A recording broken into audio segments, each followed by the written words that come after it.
Şefim, ben gidiyorum ha. Madem beni aramayacaklar, ben gideyim kendi işimi kendim göreyim. Ne yapayım? Doktor bas git hastanene, işine bak. Başını belaya sokacaksın. Bir şey olmaz, merak etme. Ya nereye gidiyorsun? Hadi kolay gelsin.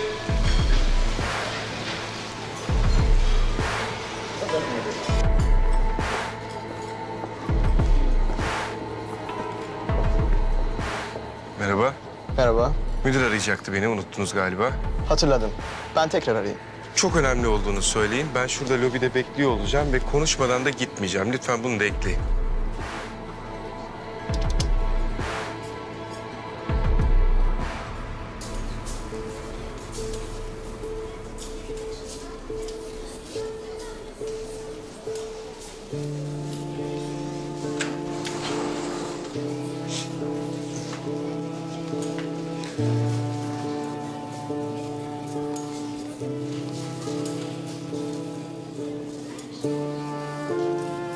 Nasıl doktor bey? İyi değil mi oğlan? Oğlunuzu maalesef kaybettik. İyi yani değil mi? Kuvvetlidir zaten maşallah benim oğlum. İyi dedi değil mi? Kurtulmuş yani oğlan. İyi dedi, iyi dedi. Biz elimizden geleni yaptık ama kurtaramadık oğlunuzu.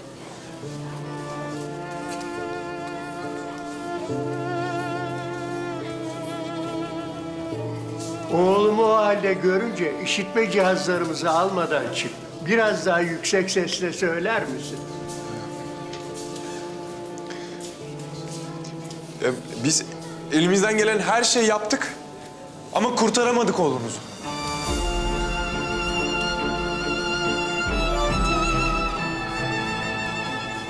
Ne olur hızlı iyileştirin oğlumu.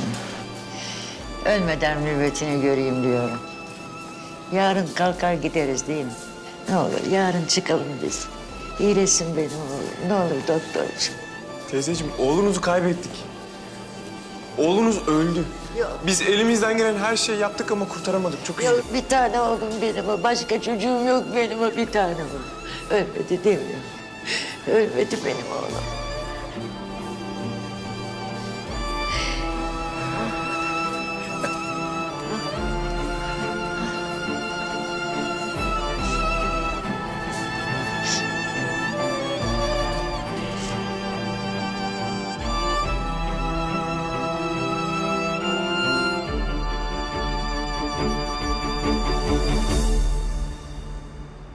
Ulan Ömer. Ulan Ömer bitti. Bir daha gözüme görünme sakın. Sakın.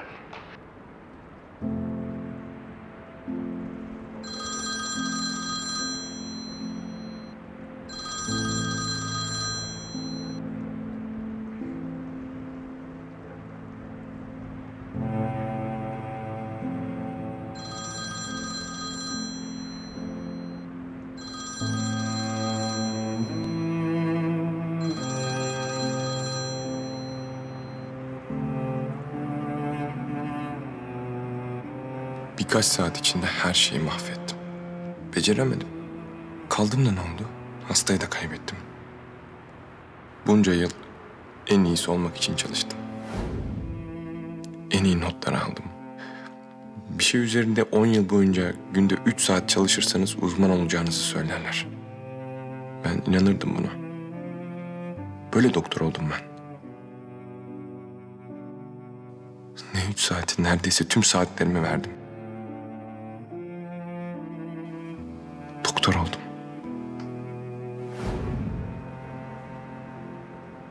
Böyle bir yerde, böyle bir hastanede, böyle bir doktorla karşılaşmak şaka gibi.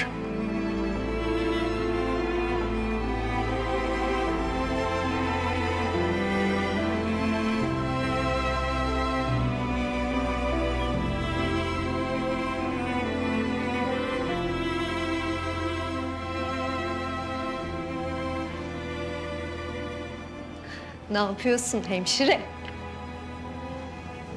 Gel Mine abla otur.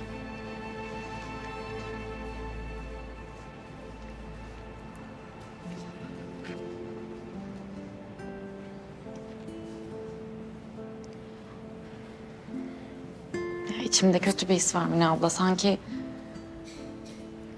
buradaki son günlerimmiş gibi geliyor. Niye? Sıkıldın mı bizden? Öyle olmadığını biliyorsun. Hakan Hoca işte. O da öyle bir adam, ne yapalım? Dirinin kemiği yok derler yani. Öyle işte. Bu seferki bir başkaydı. Yani normalde onun bana kızması bana koymazdı ama bu defa galiba sildi beni defterden. Diyelim ki öyle oldu. Ne yapalım? Pes mi edelim? Vaz mı geçelim? Ben hep tek başımaydım. Ben çocukken de tek başımaydım. O yüzden en fazla 5 dakikamı alır hiç arkama bakmadan çekip gitmek. Ama burası, bu hastane... Beni tutan bir şey var burada. Gidemiyorum. Gitmek istemiyorum. Gitmeyeceksin zaten. Halledeceğiz. Onun eşref saati gelene kadar gözüne gözükmeyeceksin. Unutturacaksın kendini. Bak sana kitap getirdim. Al bu kitapları. Kapan lojmandaki odana. Belki buraya gelirsin. Bazen arkadaki ormana gidersin. Bir dünya var burada, gömül kitaplara. Hem sana da tatil olur, dinlenmiş olursun, kafayı dinlersin. Affeder mi diyorsun? Sen benim dediğimi yap. Ortalıkta dolaşma. Ben halledeceğim, tamam mı? Tamam. Hayalet olacağım. Söz. Gel buraya, gel. Kuzum benim. Hakan Bey. Merhaba hanımefendi. Bayağı yoğunsunuz galiba. Şükür kavuşturana. Evet öyleyiz gördüğünüz gibi. Bir ara gelin ben de size Uluçınar Hastanesi'ni gezdireyim. Çünkü biz de bayağı bir yoğunuz. Ama biz yetişemeyince işte çarşaf gelmedi, yemek soğudu gibi muhabbetler olmuyor. İnsanlar ölüyor. Hakan Bey, Erol Bey buradaki bir suiti zaman zaman ofisi gibi kullanır. Ama burada bir ziyaretçi karşıladığına ben hiç tanık olmadım. Yine de hassasiyet gösterip kendilerine mesajınızı ilettim. Ve yanıt alamadınız. Maalesef.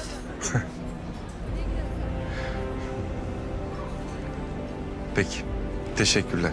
Rica ederim.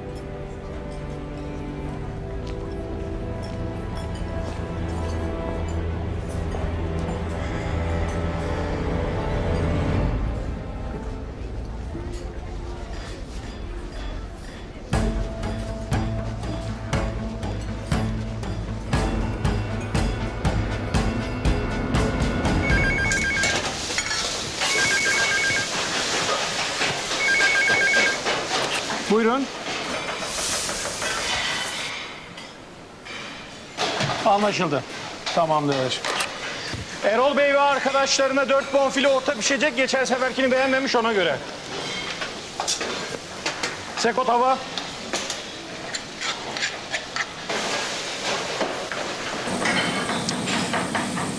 Hay Allah yine takıldı bu.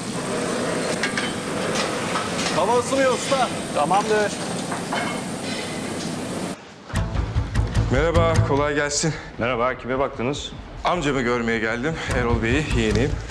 Bize ziyaretçi bilgisi verilmedi, kusura bakmayın. Yeğeni olduğum için belki de vermemişlerdi. Çünkü ziyaretçi değilim, akrabam olduğu için.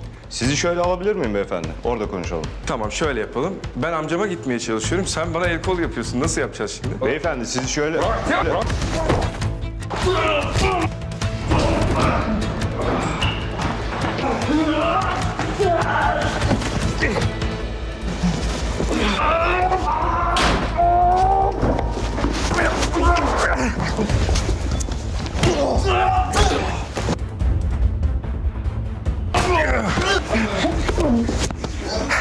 Erol Bey!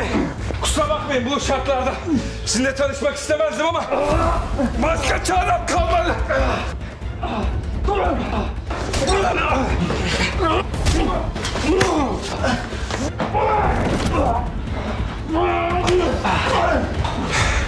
Sürekli lafımı kesiyorlar.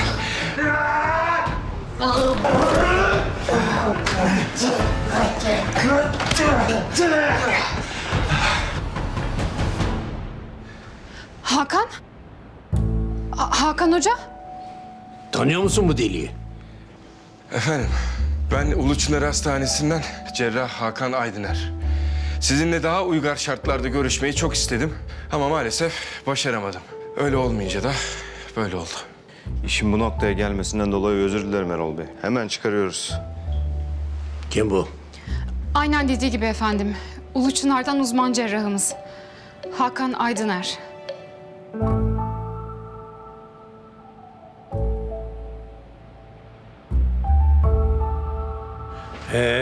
Söyle bakalım derdin ne? Efendim, çok şükür benim hayatımda bir derdim yok. Her şey yolunda gidiyor.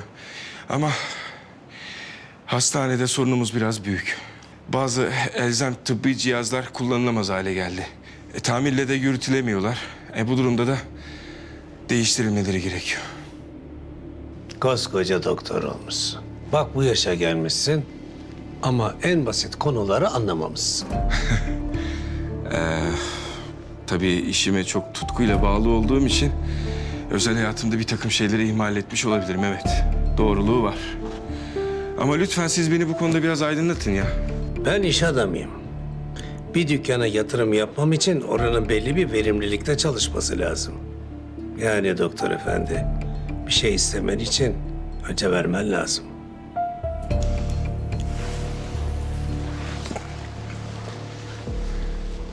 Senin o dükkan dediğin yerde biz insanların hayatını kurtarıyoruz. Ayrıca sen kalp destek cihazı kullanıyorsun. Seni kendi kalbin bile yarı yolda bırakmış. Benim anlamayacak adama da bir şeyleri anlatmak için harcayacağım zaman yok.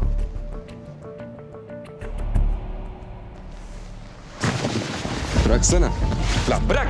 Ha daha da hepiniz tutun, hepiniz. Arkadaş kaşınıyorsun sen ha. Hepiniz böyle küstahsınız işte. Hepiniz kendinizi matah bir şey sanıyorsunuz.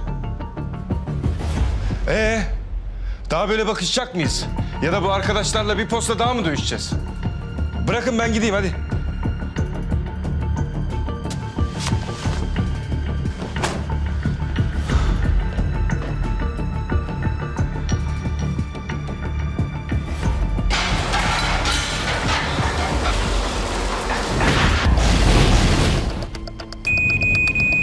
Ne oldu? Yangın mı çıktı yoksa?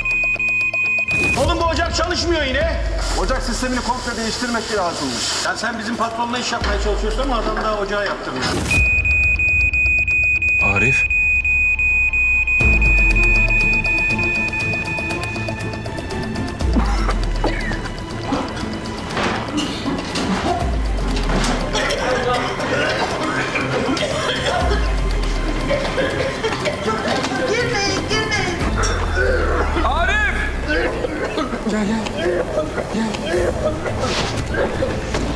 Arif! Şefim! Doktor! Arif! Doktor dikkat et doktor! Neredesin? Dikkat et doktor!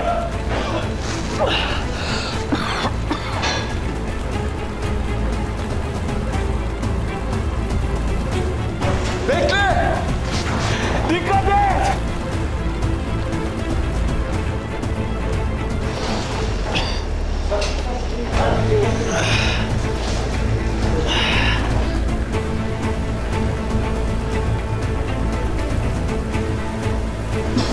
Arif! İyi misin? İyiyim. Nerede lan? Oradalar. Doktor.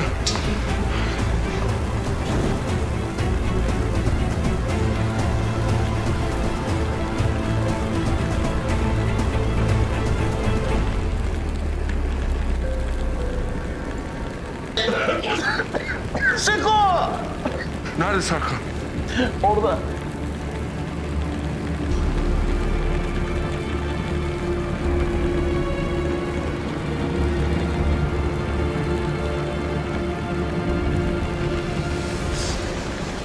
Üç deyince Allah ne verdiyse sık.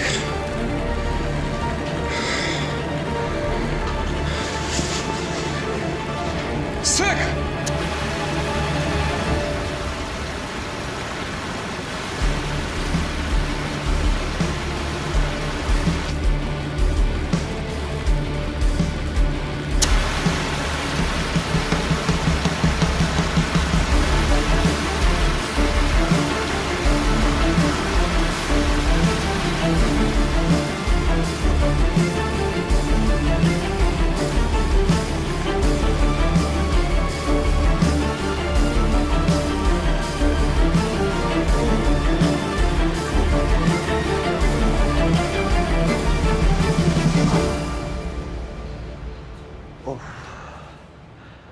Vallahi bu saat oldu ilk defa oturuyorum yerime ha. Ayaklarım koptu.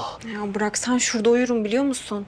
Damar yolu arıyorum. Uykusuzluktan gözlerim kapandı.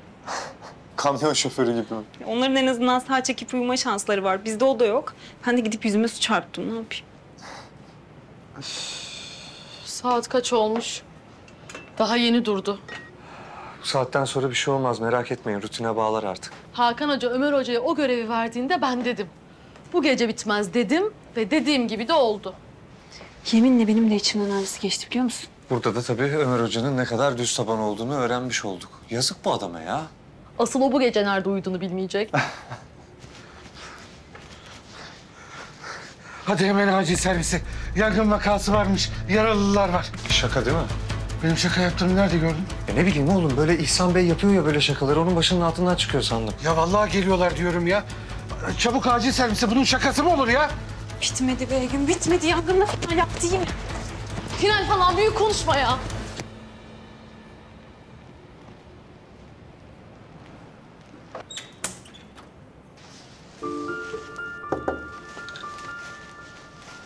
Selam.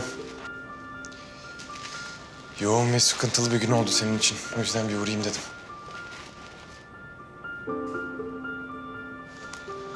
Hakan Hoca'nın tavrıyla ilgili konuşacaksan hiç boşuna yorulma. Doğru olanı yaptı, kuralları uyguluyor. Unutmuştum ben onu. Yoğun bakımda bir hasta yakınıyla boğuşmuşsun. Onun için geldim.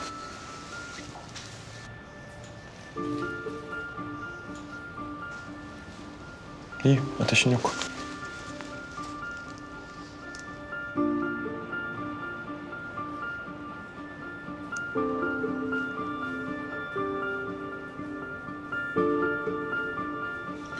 Şişlik, kızarıklık yok. Beklediğimden iyi. Ne yapıyorsun sen? Hastama bakıyorum. Ben senin hastan değilim. Başka bir doktor baksın bana. Öyle mi? Burada pek doktor yok yalnız. İstersen o Hakan delisini çağırayım mı baksın? Ha? Her şeyi doğru yapan ve bütün kurallara uyan Hakan Hoca sana bakar mı acaba? Ne demeye çalışıyorsun sen? Yani sen bu adama toz kondurmuyorsun ama adam seni kovmaktan beter etti. Sen şimdi bırak Hakan Hoca'yı beni de... Niye buradasın sen? Ya ne işin var burada? Ulu Çınar Hastanesi'ne niye geldin? Niye tekrar hayatıma girdin? Kendi isteğimle gelmedim buraya, yollandım. Senin burada olduğunu bilmiyordum ama karşılaştık işte. Ya bu pek iyi bir karşılaşma olmadı. Farkındasın değil mi? Tuhaf davranan sensin. Birbirimizi tanımıyormuş gibi yapalım dedin. Kabul ettim ama hala ters davranıyorsun bana. Sen de çok ukalasın. Onu ne yapacağız? Ukala. Evet. Ben dobrayım ve sen de bunu gayet iyi biliyorsun.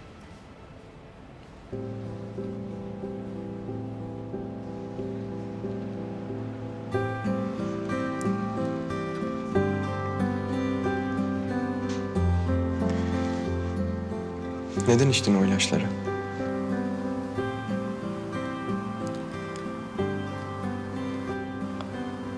Çık dışarı.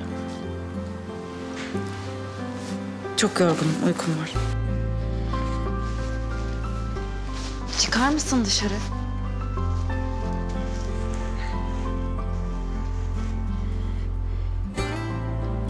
Ben seni görmek istemiyorum. Sen her yerde karşıma çıkıyorsun.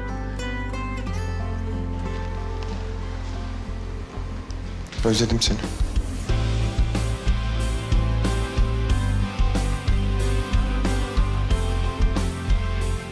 Yapma şunu.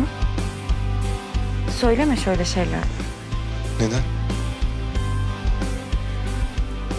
Çünkü istemiyorum benimle böyle konuşmanı.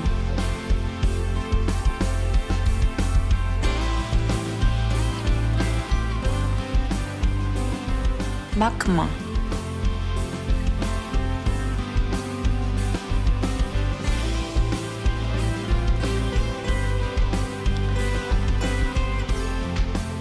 Sen böyle yapınca özlem bitmiyor.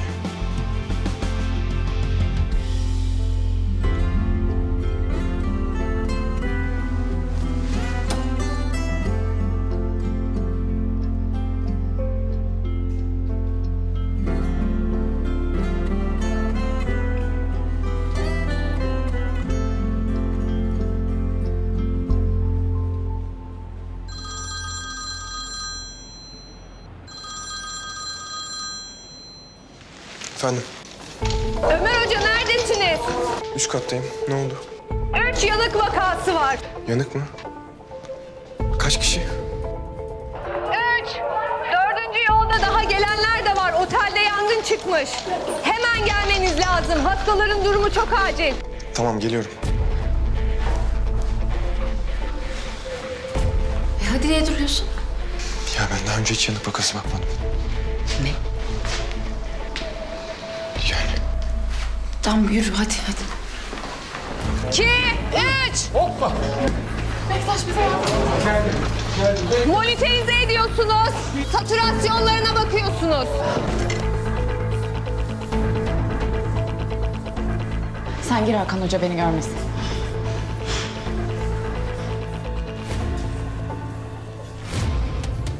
Hocam, 1. derecede yanık, 2 hastamız da 2. derecede yanık. Dikkat. Çarpmayın kenarlara.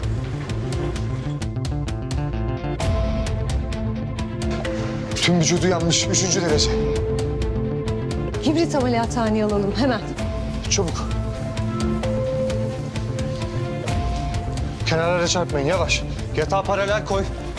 Hocam sizi de hibrit ameliyathaneye alalım. 3. derecede yanıktan başlayın.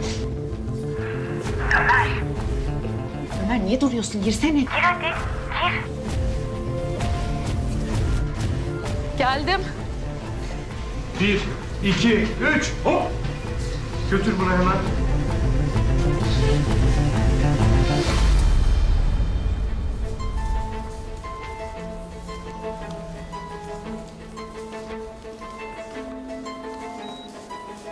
Önce hastanın hava yolunu kontrol edin. Entübasyona başla. Entübasyona başlıyorum.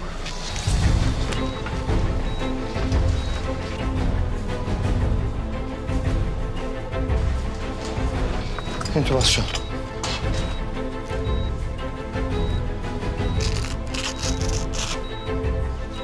Soluk borusu şişmiş.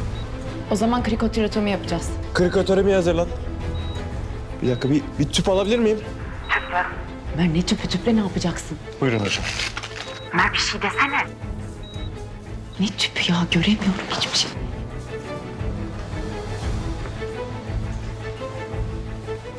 Ne yapıyorsun?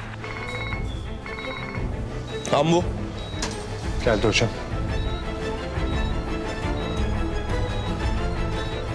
Okey. Buyurunuz hocam. Krikotirotomiye gerek kalmadı. Süper tüple iş yaptın. Vallahi hiç bilmiyor gibi değilsin. Tamam şimdi 2 adet damar yolu açacağız. 2000 cc ringer laktat kullanın. 2 adet damar yolu açacağız. 2000 cc ringer laktat kullanacağız. Tamam. Bunu bana bırak Gökçe. Damar yolu. Tamam. Ha bir de ılık salin hazırlayın. Ilık salin hazırlayın.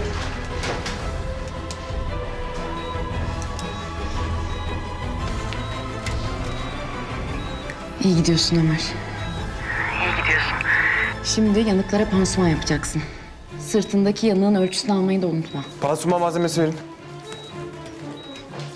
Çok iyi.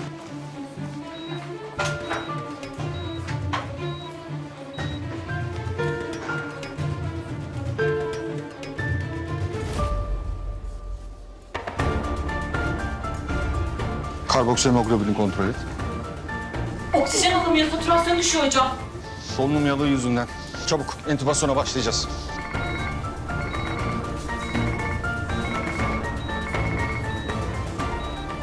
Yüzüne ne oldu? Kötü gözüküyor. Buradakiler daha kötü durumda. Sen de mi oteldeydin? Ambulansta yer bulamadım. Kendim geldim. Entübe. Yangınla da mı kavga ettin? Buluyorsun illa bir şey, boş bırakmaya gelmiyorsun hiç. Bitti mi? Çünkü yapmamız gereken çok iş var.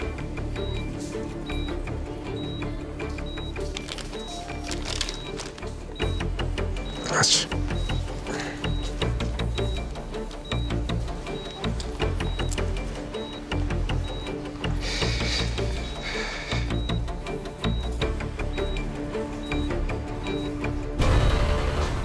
İyi gidiyorsun Ömer. Çok iyi gidiyorsunuz. Hocam? Hocam bir bakar mısınız?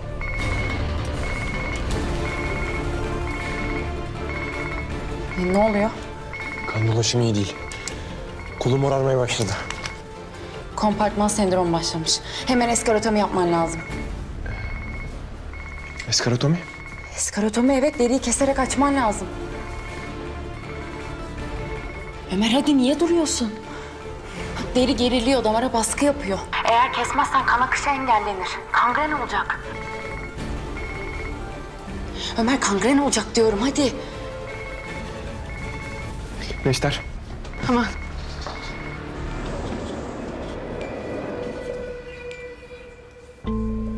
Hocam.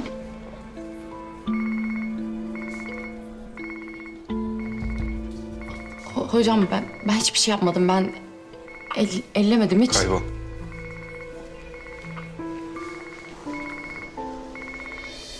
On numara Neşter.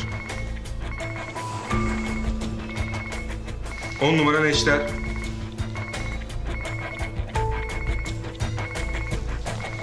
Hocam.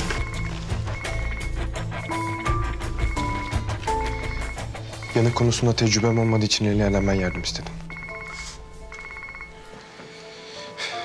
Hastaya antibiyotik verin, tetanoz yapın. Tamam hocam. Hastanın pansumanını sen yap.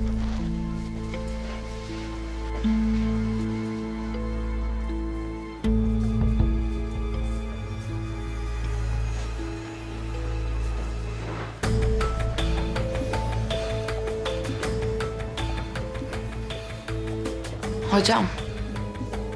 Hakan hocam. Helikopter çağırdınız mı? Çağırdım, aradım hocam. En kısa sürede geliyorlar. Çok acil. Doktor. Doktor Serkan durumu.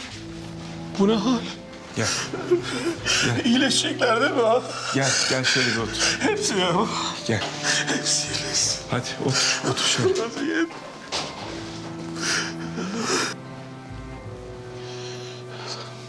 Serkan iyileşecek değil mi? Serkan'ın durumu ciddi. Ama sen merak etme. Nakil için helikopter çağırdık. Helikopter Serkan'ı Başakşehir Çamlıca Şehir Hastanesi'ne götürecek. Nakledeceğiz yani. Helikopterle mi? O kadar parayı biz nasıl ödeyeceğiz? Merak etme. Sağlık Bakanlığı'nın hizmeti. Sekom iyileşecek değil mi? Arif, Avrupa'nın en büyük yanık ve yara merkezine gidiyor. İçin rahat olsun. Sen şimdi bir sakin ol. Şöyle bir dinlen, şuraya bir uzan. Sevil hemşire yaralarına pansuman yapsın. Seni bir kendine getirsin, tamam? Hadi şimdi sana pansuman yapıyoruz. İyiyim. Hadi. Helikopteri çağırdık. Bütün hastalarla ilgilendik. Şu anda yapacak hiçbir şeyimiz yok. Hadi pansuman yapacağız sana. Tamiratlar ivedilikle tamamlansın. Hizmette aksaklık istemiyorum. Tüm odalara küçük birer hediye gönderin. Bir de güzel özür notu yazın. Bir sonraki konaklamaları için de %20 indirim çekiverin. Saat rapor istiyorum. Emredersiniz. Erol Bey, kamera kayıtlarını aldım. Ha, çok iyi. Hadi gel hemen bakalım.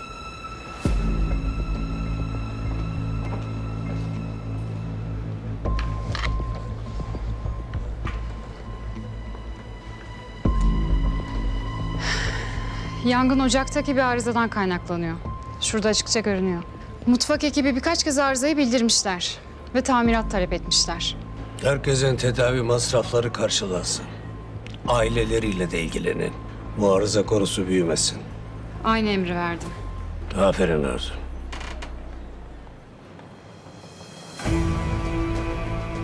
Bu bizim doktor değil mi? Evet. Bir kişiyi kesin ölümden kurtardı. İlk yardımda da bulundu. Kaza sırasında burada olması en büyük şansımız. Ya oynatsana şunu, oynat.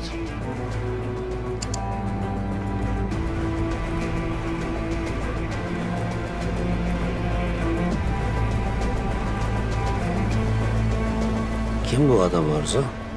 Ne biliyorsan anlat.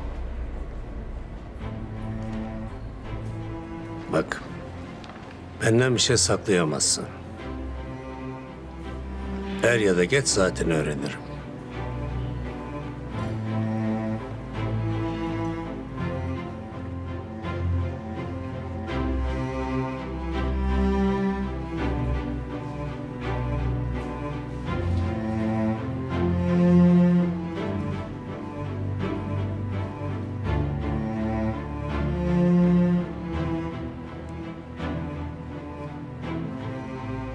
Birkaç sıyrık için biraz abartmıyor musun?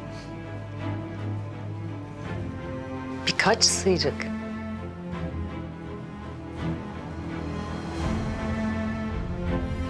Deride kesikler, yanık bölgeler. İstesen 2 hafta rapor alabilirsin. Ne yaptın? Çıplak ellerinle yangın da mı dövmeye kalktın? Yangın fena bastırmıştı. İnsanlar alevler içindeydi. Ne yapsaydım? İtfaiyeci misin sen?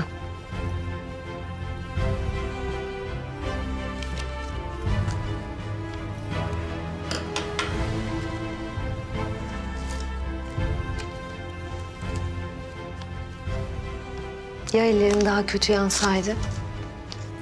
Ucuz atlatmışsın. Cerrahsın sen, cerrah.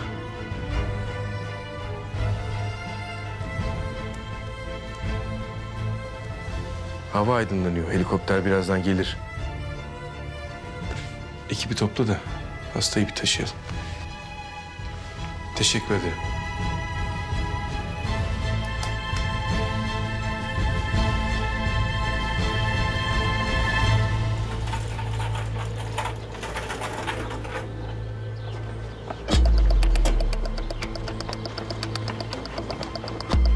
Yavaş.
Tamamdır.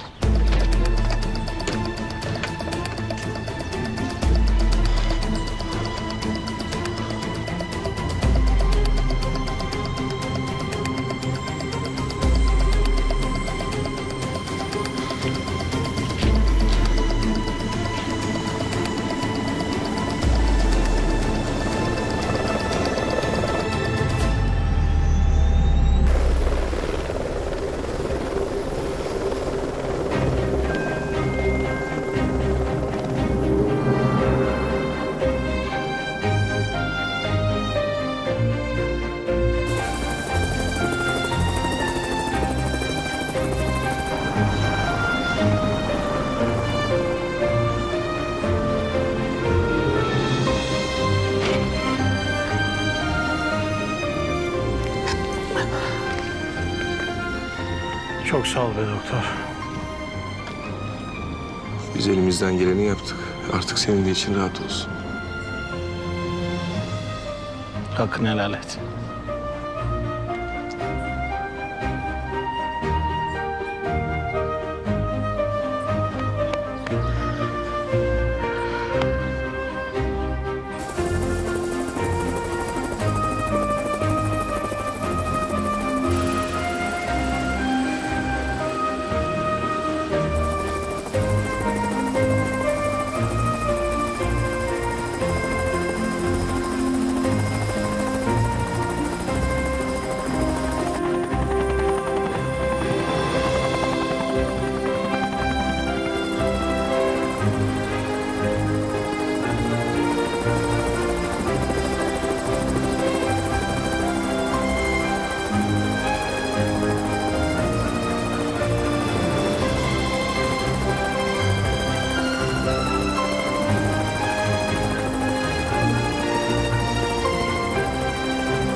Tamam, teşekkürler. Teşekkürler, sağ olun, sağ olun.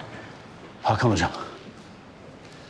Hasta yeni intikal etmiş. Çubuk'ta ilgileniyorlarmış, haberiniz olsun. Bu arada elinize, emeğinize sağlık. Tabii yani hastanemizin bazı eksikleri var. Yani teçhizat eksiğimiz var, bu gerçek. Ama bizim insan kaynağımız var ya hocam. İnsan kaynağımız var ya, işte bizim gizli gücümüz o. Anahtarımız orada. Tabii ki başta Hakan Hoca olmak üzere. Aramıza yeni katılan takım arkadaşımız Ömer Hoca. İlk günden beri büyük bir özveriyle çalışan Leyla hocamız. Mine, Gökçe, Bektaş, Onur, Sevil, Turgut hocamız. Uluçınlar biziz hocam. Biz bir aileyiz, anlatabiliyor muyum? Biz bir aileyiz ve bu aileyi kimse yıkamaz hocam. Kimse yıkamaz.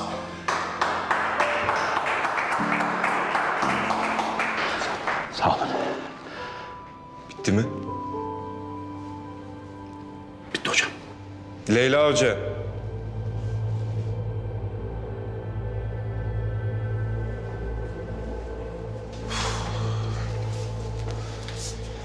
Seni uyarmıştım. Kendine gelene kadar, ruh sağlığı raporunu alana kadar hiçbir olaya karışma demiştim. Ama sen beni dinlemedin. Hocam ben yardım etmek için... Gerek yok. Seninle artık diyalogumuz bitti.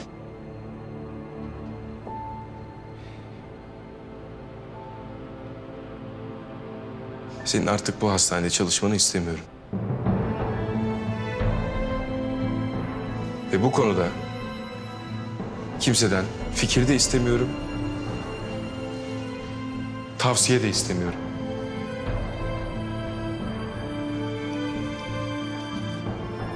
Çıkışını al ve git.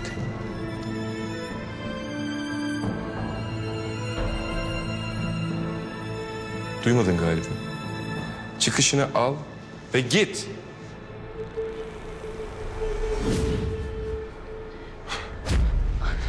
Artık yeter ya. Hakan hocam. Ömer hocam, Ömer hocam, Ömer hocam. Lütfen. Lütfen. Bana bir kelime daha etsene. Hadi bir kelime daha et. Bir kelime daha et.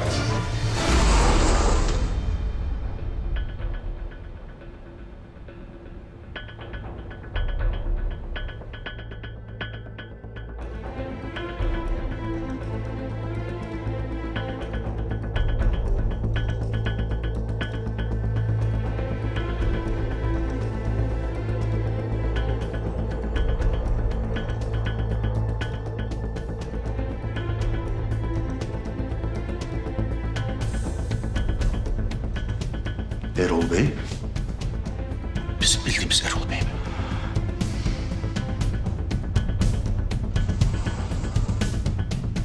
Hakan Aydıner.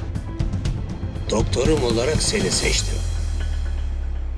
Beni sen ameliyat edeceksin.